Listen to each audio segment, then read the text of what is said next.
ngerasa ngelawan ego? Sering ya? Pernah left group?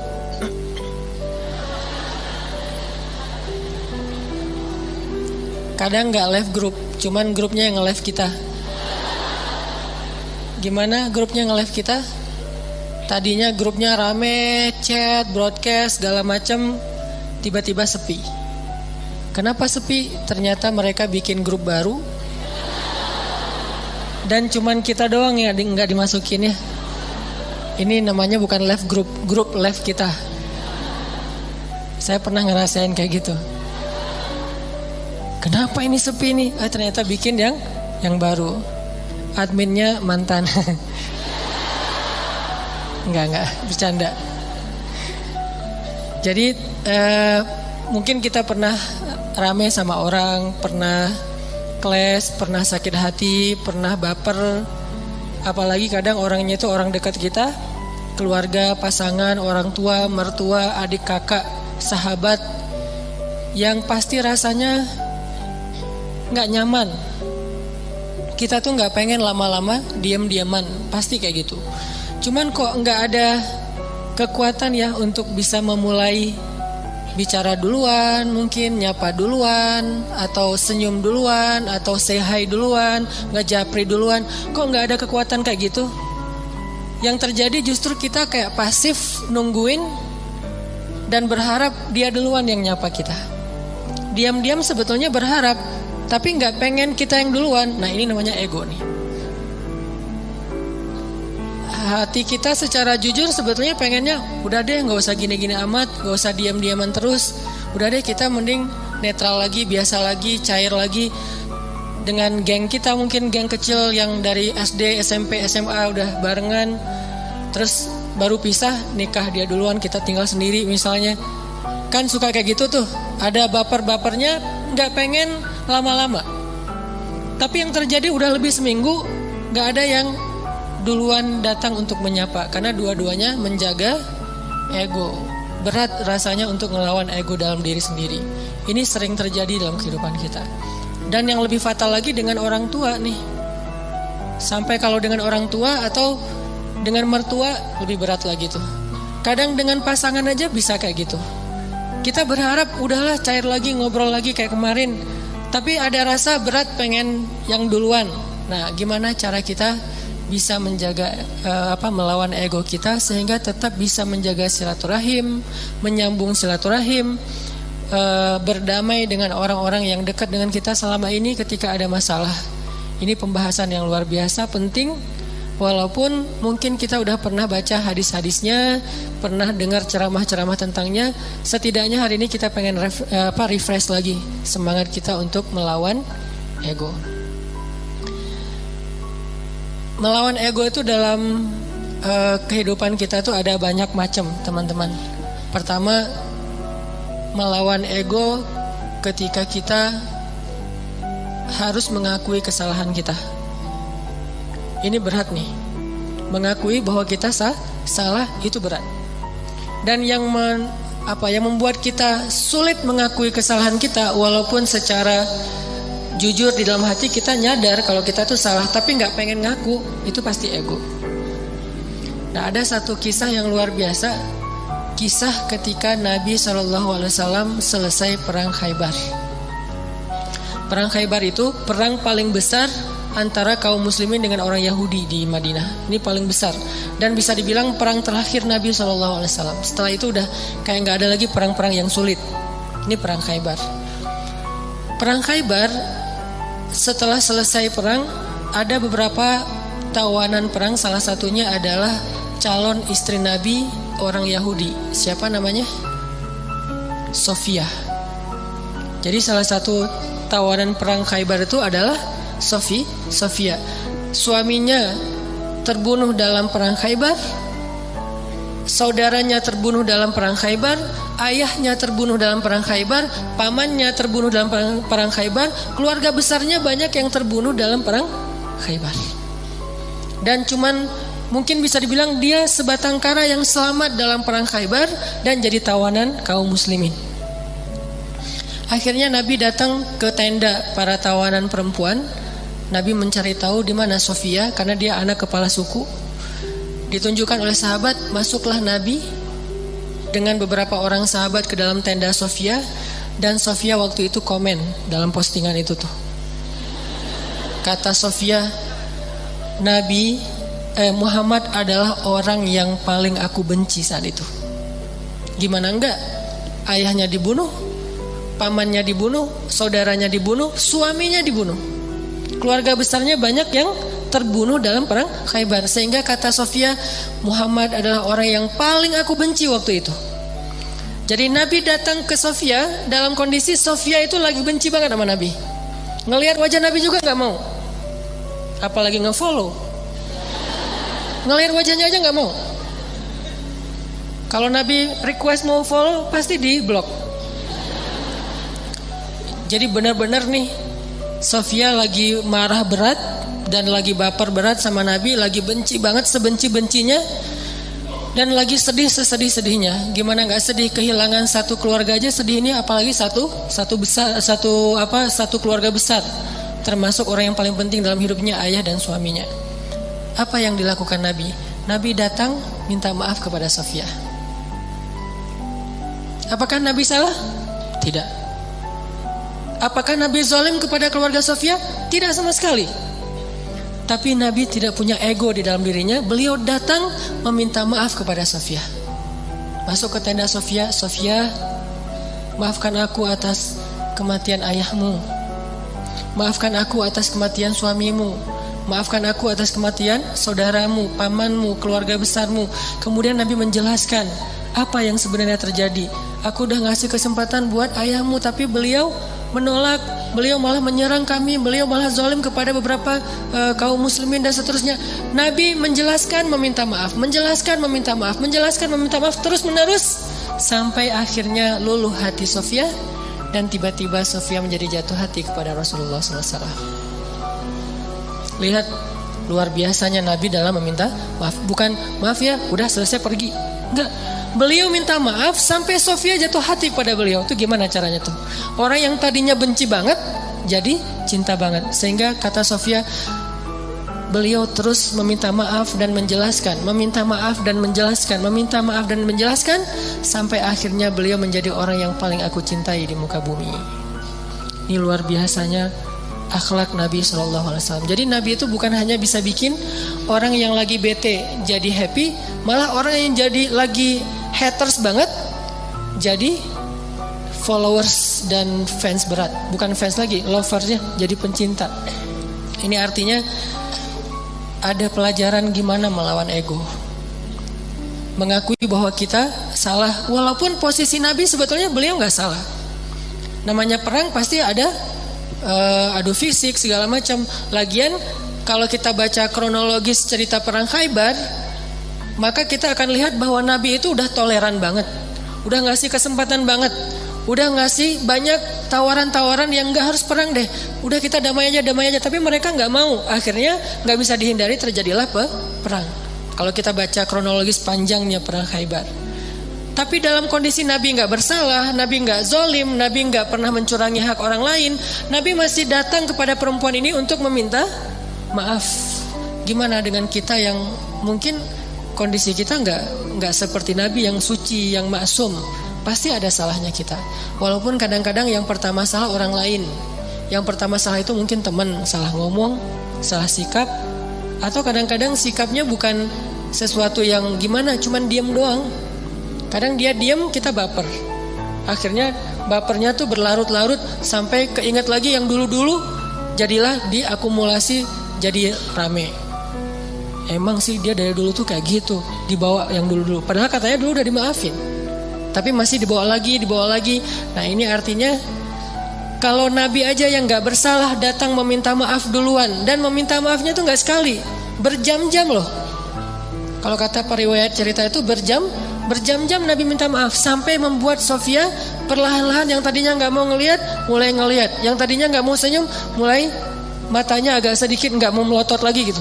Terus lama-lama Sofia mulai antusias, lama-lama Sofia tersenyum, dan kemudian Sofia malah luluh hatinya, bahkan jatuh hati kepada Nabi. Bukan karena Nabi keren, kece, bukan, karena akhlaknya yang luar biasa. Baru Sofia mengakui kepada Nabi, mengatakan, beberapa malam yang lalu saya mimpi. Baru Sofia jujur, mimpi apa? Saya mimpi, dalam mimpi itu rembulan jatuh ke dalam pangkuan saya. Rembulan purnama banget jatuh ke dalam pangkuan Sofia. Lalu saya ceritakan mimpi ini kepada suami saya dipukul sama suami saya, ditampar sama suaminya. Kenapa? Karena suaminya tahu makna dari mimpi. Kata suaminya, kamu jangan macam-macam, kamu tertarik dengan laki-laki yang di Madinah, maksudnya Muhammad. Padahal Sofia gak pernah tahu tentang Muhammad, tapi Allah ilhamkan lewat mimpi bahwa kelak Sofia itu akan menjadi salah satu yang mendampingi hidup Nabi Muhammad SAW. Baru Sofia ngomong, kalau saya mimpi rembulan jatuh ke dalam pangkuan saya, tapi saya masih gak percaya, mana mungkin pembunuh suami saya akan jadi suami saya, pembunuh ayah saya bakalan mendampingi hidup saya. Tapi ketika melihat akhlak Nabi, semuanya berubah. Dialah yang paling layak untuk saya. Ini melawan ego dengan cara meminta maaf. Dan itu gak gampang. Tapi walaupun itu gak gampang, justru karena dia sulit, balasan di sisi Allahnya luar biasa. Sehingga ada kaidah dalam fikih, al-jaza min jinsil amal, al-jaza ala qadril masyaqqah. Balasan itu tergantung sulitnya beramal. Balasan itu tergantung sulitnya beramal. Makin sulit dalam beramal, makin besar balasan di sisi Allah Subhanahu wa taala. Jadi kalau kita ngerasa meminta maaf, mengakui kesalahan itu adalah hal yang berat, yang sulit, berarti itu ibadah yang luar biasa pahalanya. Lebih gampang mana coba saya tanya? Meminta maaf atas kesalahan kita dengan sholat sunnah qobliyah 2 rakaat.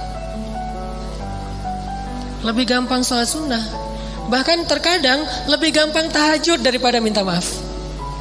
Kadang-kadang lebih gampang melaksanakan tahajud. Ada orang tahajudnya rajin tapi gak pernah mau ngaku kalau dia salah. Kan berarti lebih sulit meminta maaf ya. Maka dari itu menjadi salah satu indikasi bahwa meminta maaf dalam kondisi tertentu pahalanya lebih besar daripada ibadah tahajud. Kenapa? Karena dia lebih sulit. Al-jaza'u ala qadril masyaqqah. Balasan itu tergantung tingkat kesulitan dalam beramal. Ada 2 orang yang datang ke masjid. Yang satu jarak rumahnya cuma di sebelah masjid, yang satu lagi jauh dari masjid. Kemudian kondisinya hujan, sehingga dia hujan-hujanan datang ke masjid dingin, berdiri di shaf pertama di belakang imam, barengan nih. Tapi pahalanya beda. Tergantung apa? Tergantung kesulitan. Yang satu dekat masjid, pahalanya pahala berjamaah. Yang kedua jauh dari masjid, pahalanya berjamaah dan effort yang lebih. Begitu juga kita ketika kita ngerasa ada ego yang harus kita lawan. Makin berat ego yang harus kita lawan, makin besar pahala dari ibadah itu. Ini namanya meminta maaf. Gak gampang. Bahkan Nabi SAW kadang meminta maaf kepada pasangannya, kepada keluarga besarnya, kepada sahabatnya, kalau beliau pernah menyakiti mereka. Buktinya apa? Sebelum Nabi wafat, dalam kondisi sakit berat, Nabi itu lagi meriang, lagi gigil gitu. Tiba-tiba Nabi berdiri dalam keadaan yang gak gemetar gitu, gak kuat berdiri. Nabi berdiri di depan mimbar. Nabi mengatakan, wahai sahabat-sahabatku, wahai sahabat-sahabatku, kalau aku pernah menyakiti kalian sebelum ini, maka maafkanlah aku. Jika kalian ingin mengambil hak kalian untuk membalas, maka balaslah sekarang, karena mungkin ini adalah pertemuan kita yang terakhir. Bayangin seorang nabi yang jasanya itu udah lebih daripada ibu ke anak kan? Jasa ibu ke anak masih kalah dengan jasa nabi kepada umatnya. Kalau ibu ke anak jasanya apa? Mengandung, melahirkan, menyusui, membesarkan. Kalau jasa nabi bukan cuma di dunia, tapi juga di akhirat. Nabi itu paling berjasa dalam hidup kita, bahkan lebih daripada orang tua kita. Orang tua kita nanti di akhirat ninggalin kita loh. Begitu bangkit dari kubur, semuanya jalan sendiri-sendiri. Bahkan kalau kita dikuburin satu kuburan dengan pasangan kita, cinta sejati nih, pengen satu kuburan berdua, nanti begitu bangkit tetap aja gak saling menolong, bahkan saling meninggalkan. Kenal nggak? Kenal. Jadi pas kita bangkit dari kubur, baru dihidupkan kembali, kita ngeliat ke sebelah, ada dia di sebelah. Itu pasangan kita banget tuh. Bahkan bukan mantan, emang dia istri kita atau suami kita. Nggak ada dendam gitu, masih ada rasa kasih sayang gitu. Bangkit dari kubur ngelihat pasangan kita, sama sekali kita nggak mikirin untuk menolong dia. Pergi aja sendiri. Dia juga gitu, pergi sendiri. Yauma yafirrul mar'u min akhihi wa ummihi wa abihi wa sahibatihi wa bani likulli imri'in minhum yauma idzin sya'nun yughni.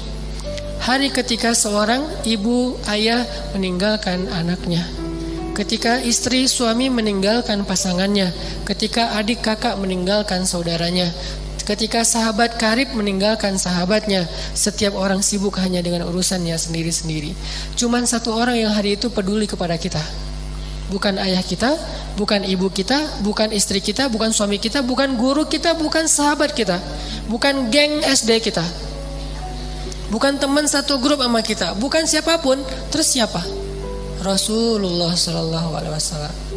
Cuman Nabi yang paling sibuk di hari itu.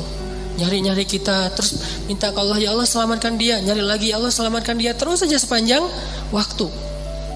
Jadi Nabi itu orang yang paling berjasa. Jadi walaupun kalaupun beliau pernah menyakiti, ya sudah hak beliau untuk dimaafin. Kecil kesalahan beliau kalau pernah pun menyakiti sahabat dibandingkan dengan jasa yang sangat besar. Dan gak mungkin juga Nabi sengaja menyakiti, pasti gak sengaja. Tapi dalam kondisi kayak gitu Nabi masih minta maaf. Bayangin, seorang Rasul, utusan Allah, kekasih Allah, minta maaf kepada umatnya. Terus siapa kita sebagai suami harus merasa ego meminta maaf kepada istri? Apakah kita lebih mulia daripada Rasulullah? Siapa kita sebagai istri merasa ego meminta maaf kepada suami? Apakah kita lebih mulia daripada Rasulullah? Meminta maaf kepada orang tua, meminta maaf kepada anak, meminta maaf kepada mertua, teman dan seterusnya. Apakah kita lebih mulia daripada Rasulullah yang udah sempurna? Tapi beliau tetap meminta maaf kepada umatnya. Nabi berdiri dalam keadaan susah payah. Padahal Nabi kalau pengen minta maaf bisa aja mention aja lah, nggak usah harus ketemu orangnya kan ya. Tinggal add siapa minta maaf ya, udah.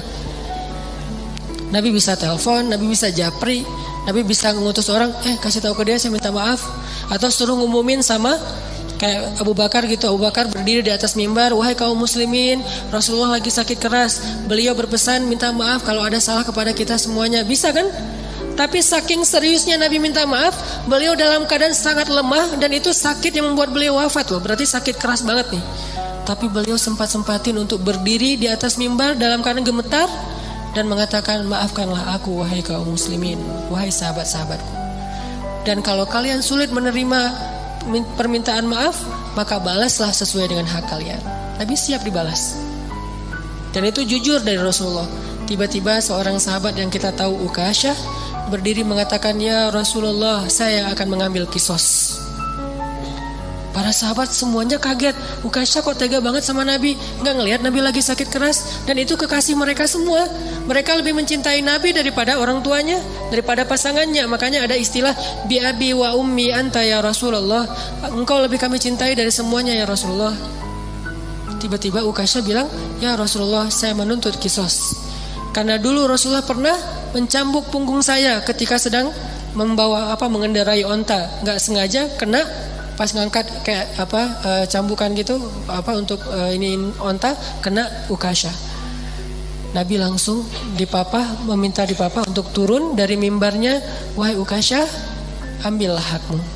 Sama sekali nggak berubah wajah Nabi, sama sekali Nabi itu nggak merasa, Ukasyah, ya sih, cuman nggak gitu-gitu amat kali, kan saya lagi sakit, nggak. Ukasyah, kamu gak ngelihat nih wajah saya pucat kayak gini, Ukasyah tega banget sih sama aku.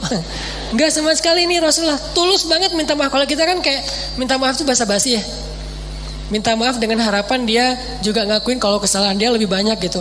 Agak-agak kurang tulus sih, modus banget kalau kita. Kalau Rasulullah itu tulus banget. Begitu Ukasyah minta kisos, Rasulullah turun dan Rasulullah bilang, tolong ambilkan cemeti untuk Ukasyah. Diambilkan oleh sahabat. Terus Ukasyah pegang itu, kata Ukasyah, ya Rasulullah, waktu itu saya nggak pakai baju. Nabi pakai baju tebal karena beliau lagi meriang. Kata Ukasyah, waktu itu saya nggak pakai baju. Nabi langsung membuka baju beliau.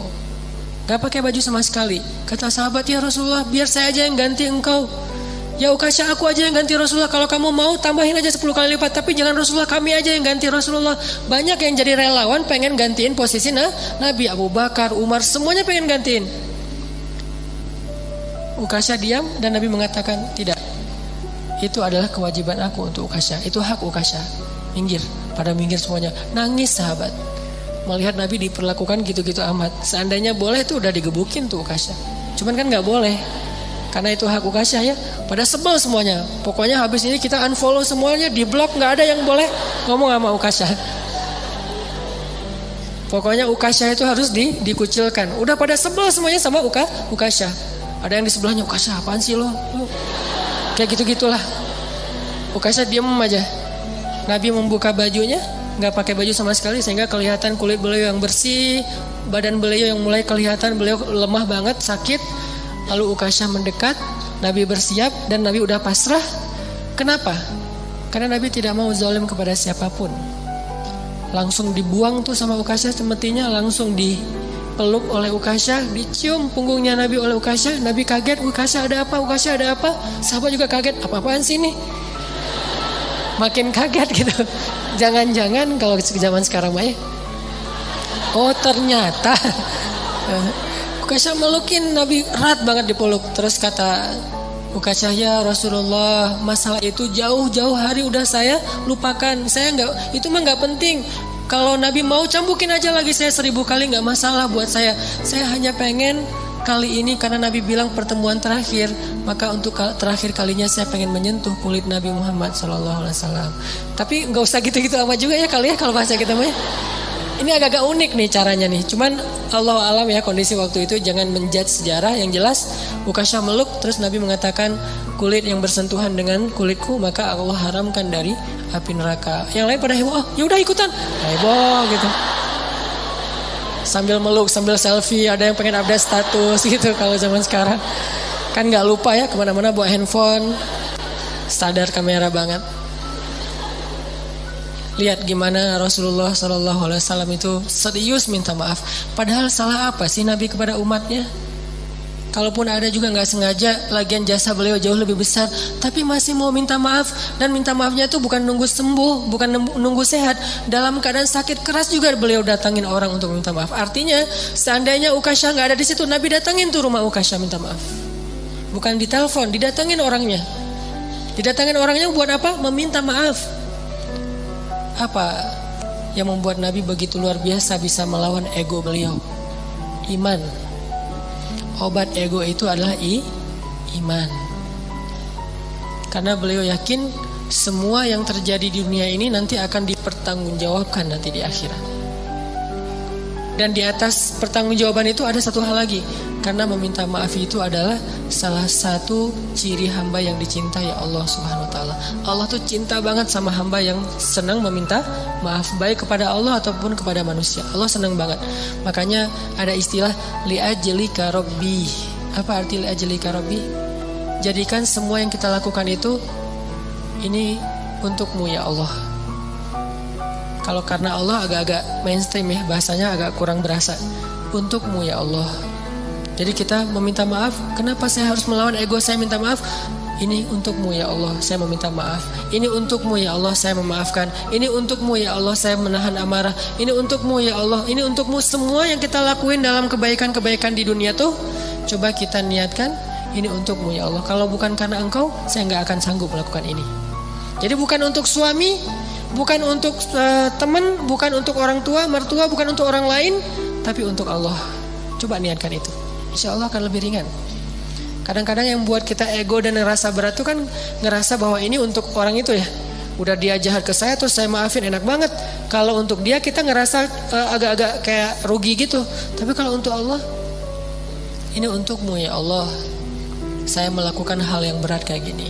Niatkan untuk Allah bukan untuk orangnya. Maka insya Allah Allah akan melapangkan dada kita. Minta maaf.